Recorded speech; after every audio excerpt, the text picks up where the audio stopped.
So some of the biggest challenges that are facing treatment center programs and senior executives today are the macroeconomic factors that are impacting, I'd say, the economy overall. Things like wage, labor, inflation, scarcity of staff, scarcity of other resources. The supply chain makes it harder to get the resources we need to get programs open. Interest rates make it harder to access debt. So there's a lot of macroeconomic factors that are putting pressure on the industry, and there hasn't been a ton of changes to some of the internal factors that have always made it hard to grow in our industry, like the stigma against treatment. That's always making it difficult to get programs open. Unfortunately, in spite of the fact that there's been an exacerbation of mental health and behavioral health issues during COVID, you'd think that barriers would be broken down all over the place to facilitate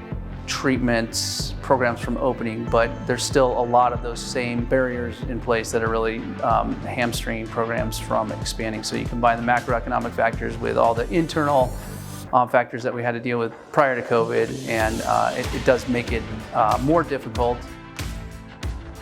TCIV is valuable every time I've come in the past because it really brings together an array of different perspectives. You have providers, you have maybe payers, lenders, investors, you have investment bankers, everybody coming together to talk about the most relevant issues of the day. And the presentations are geared towards addressing those issues. And so we're hearing this year how to overcome obstacles when opening programs. I just did a panel on just some of the headwinds and tailwinds affecting the behavioral health and addiction treatment market.